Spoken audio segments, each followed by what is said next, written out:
Howdy folks, this is Jethro. Well, it's Sunday morning, time for another episode of Model Cars and Coffee.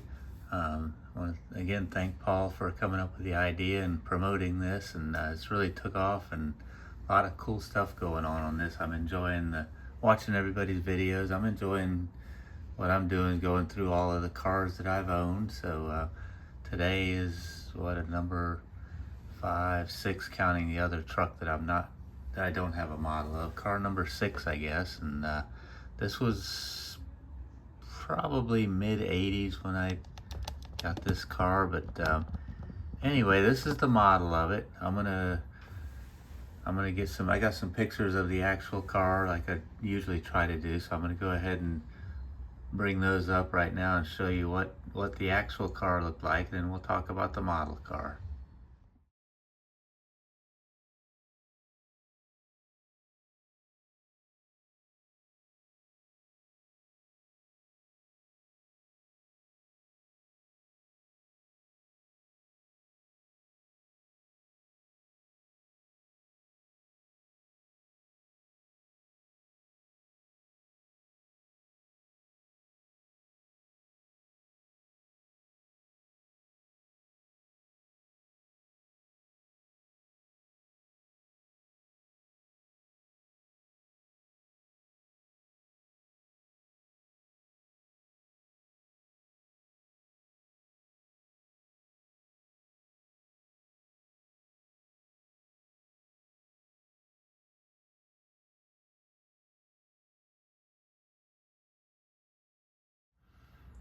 Alright, so what we got here is a 69 Camaro SS.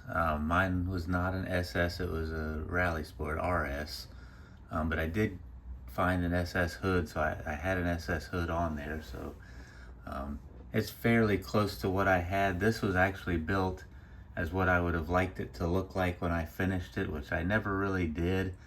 I got it to roadworthy and just had a lot of fun driving it. I ended up finding another 69 Rally Sport that was an all original car, and I bought that one to restore instead of doing this one. I just ended up using this one as a driver, a beater car. It was a lot of fun. I had a lot of fun in that car. But anyway, as you can see, I did a lot of work on it. I learned a lot about building hot rods and what it takes to build cars and stuff. So that was a good bit of work there, but it was fun. I enjoyed it. Back then I enjoyed it. Now I wouldn't enjoy it. I'm too old for that. I'm not doing that kind of work anymore, for sure. So, but anyway, I don't know what model this is. I don't know if it's either a Revell or a Monogram. I'm pretty sure, but I don't remember. I don't have any information on that. I built this in the mid 80s, probably 86, 87. When I built this, it's my oldest Survivor build that I got. That's the oldest model that I have here, and it's held up pretty well. And it's actually the first model that I ever painted with an airbrush, and I think because of that, the paint's actually held up pretty well.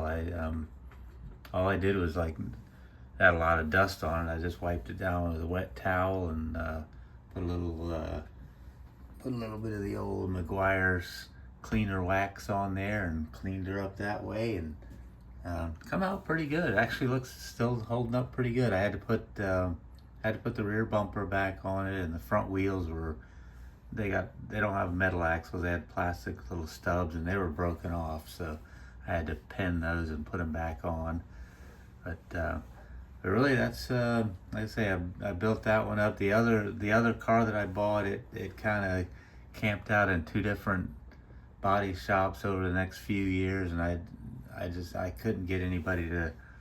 I was gonna have quarter panels put on it, stuff that I'm still to this day, I don't do that kind of body work. So I was at other people's mercy, and they weren't getting it done, and the guy that worked at the second body shop wanted the car, and he kept bugging me about it. So I finally just gave in and sold it to him and got my money back out of it pretty close, and ended up selling the first Camaro I had. I ended up selling that and getting out of the Camaro business and getting something else, which we'll talk about that one probably next week, is what that car is. But anyway, like I say, this is This is a decent build. I mean, I did pretty decent on it for way back then when it was just sitting on the shelf, and pretty decent detailing on the car. Did one odd thing about this, I don't know if you guys know anything about it, but the engine, this is all out of the box, but that is a Pontiac engine in that car. It is not a Chevrolet engine. I can tell by the way the exhaust manifolds come off of the heads and the intake manifold. It's I don't know if it was like supposed to go in a Firebird kit, like a Pontiac 400, 455. They're all the same block. You can't really tell by looking at them, but that's kind of odd. I noticed that when I was building it, but I didn't have any parts then. I built occasionally in that time frame, and I just had what parts came with it, and I just put it together, and it looked good sitting on a shelf. So, at any rate, that's really about it. I don't want to drag this out too long. I don't have a whole lot to say. I don't remember much about it. Like I say, I did actually paint it with the airbrush, and it came out really good. I was happy with that paint job. I still have a hard time getting paint jobs that good. I guess I need to go back to not knowing what I'm doing. Maybe it would help. But at any rate, you guys, I'm going to go ahead and cut it short here. I hope you guys have a good week. I want to thank y'all for stopping by and checking out my videos, and those that comment. I really appreciate that. I really appreciate all my subscribers, and just the community is just really great, and it's growing. Amazing how fast it's growing. Every day there's 2 or 3 new channels, it seems like, and that's awesome.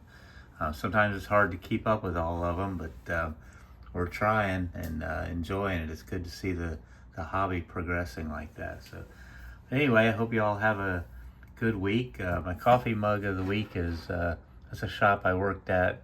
Actually, when I bought this car, I was working here. I worked here for about 13 years. A good shop. I learned a lot. I started working there. I knew